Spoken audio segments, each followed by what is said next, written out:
Now then, think of the reams of rooms in Buckingham Palace and then imagine the Queen in a tiny one-up, one-down fisherman's cottage. Well, that's exactly where she found herself today when she visited King's Lynn's old fishing quarters in Norfolk, where, as Natalie Gray reports, there are concerns about the future of the industry. The Queen and the Duke of Edinburgh celebrate King's Lynn's rich maritime history. They were in the town to open an extension to the Trues Yard Fishing Heritage Museum, which is all that's left of the North End fishing community. Once, hundreds of families lived here in tiny one-up, one-down fishing cottages, like dolls' houses compared to Buckingham Palace. And I must tell you this, Your Majesty. My grandfather was the last whelk skipper in North. Only two remain, and George Solly was born in this one. But there's not much to them. One room up, one room down. That's right. This is it. You didn't have a lot to clean. You didn't have a lot to clean, but there's no kitchen, there's no bathroom, there's no loo. No. No mod cons. No. And this is a room where George was born. Now, he was lucky because he didn't have any brothers or sisters. But imagine sharing this one room with your mum, dad and 10 other siblings. Maurice Whitting started working on fishing smacks at the age of 10.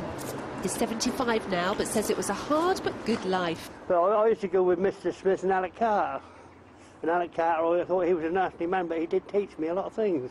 Ooh. But he did it the hard way, you know. If I did anything wrong, I got a clout or an ear grabbing me ear.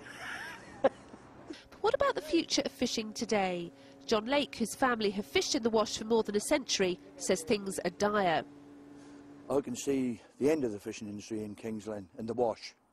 In not my time, but definitely in my grandson's time, he won't ever live out of fishing. In the next 15 years, that'll just be a bird sanctuary.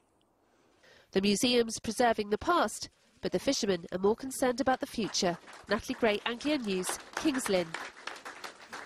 Tiny house, 10 people in one room. I hope they left their socks at the door. At least you wouldn't have to worry about heating. You'd all be very snug in there, wouldn't you? Very warm. Well, apparently there was very nearly a faux pas during today's visit after museum staff forgot to allow the royal couple to sign the visitors' book. They did indeed. Just fortunately, though, the Queen reminded them to let her and the Duke add their names. Now, in case you're wondering, she signed the book Elizabeth R, and he signed himself Big Phil. No, Philip. Philip, of course he did. No, it was not Big Phil, of course it wasn't. Now, next, the soldier from Stevenage in Hertfordshire who cheated death by a matter of millimetres. 31-year-old Lance Corporal Andrew Ferguson was targeted by a sniper in Afghanistan. Amazingly, the bullet passed straight through his neck without hitting his spine or any major arteries. Alpha Patel has the story. Pardon? What were they doing? See around the scar tissue around there. That bit there is the worst, because that's where the exit wound is. They call him the Miracle of Helmond. His battle scars now the only clue to how close he came to death. It's only been 5 weeks since Lance Corporal Andrew Ferguson was shot in the neck. He was on patrol with the 1st Battalion, the Royal Anglian Regiment, when his unit came under fire. A second or two I was like, that's it, I'm going to die. And when I realised I wasn't dead, I thought, I better check, try and move my hands and my toes to see if I wasn't paralysed. Yeah, I was still in shock. I was like walking around thinking, how am I not paralysed, how am I not dead? And the medic himself told me it was just a graze, because I was sort of, you know, I was asking the medic what was wrong. I was telling him, no, don't lie to me, tell me the truth, what's up? And he was telling me it was just a graze, and it was only when I got back to Bastion they told me, when they told me you're going to be all right, I've been very lucky, and they then told me it actually gone right through my neck. Lucky Lance Corporal Ferguson not only cheated death, he avoided being paralysed. The bullet entered his neck just behind his left ear. Incredibly, it missed all the major arteries, passing out of the other side, avoiding his vertebrae by 3 millimetres. Someone was looking down on me that day, so yeah, I do feel very lucky. Especially, obviously, when you get to places like Celio, you can see how some of the other lads are who've suffered injuries. You know, you tend to feel a lot more lucky then. The father of 2 from Stevenage is almost fully recovered and is determined to return to the front line. But for now, it's desk duties for this Lance Corporal and some unavoidable banter with his colleagues. Most of them just to take the mick, tell me I should have ducked. Alpha Patel, Anglia News. Well, it's something, isn't it?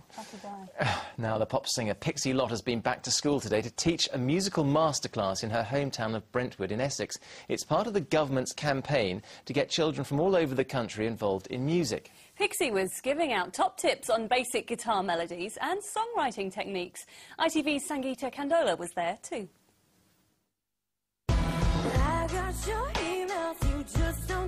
She's already a pop star and a pin-up, but this is the moment Pixie Lott became a professional teacher for this lot. Hello, everybody. Pixie swapped the stage at venues like the O2 and Wembley for the school stage at Brentwood County High for the Tune-In Year of Music campaign. I've come down today to sing a couple of songs and talk about music and hopefully help the children get more involved in it and hopefully inspire them a little bit. I got your emails, you just don't get free mails now, do you? I think music's so important to get involved in at such a young age. It's always been such a big part of my life. I think it's really helped with like confidence and creativity and socially, and I just think you really got to get into it at a young age, definitely. Pixie is one of a host of musical ambassadors going into schools to inspire kids about music, from classical to jazz to pop. And I can tell you the 19-year-old's not doing a bad job. This is the best Friday class assembly the kids and teachers have had in a long time. Do you find her quite inspiring? Yeah, it's like if there's something you want to do, it just shows you that you should go for it.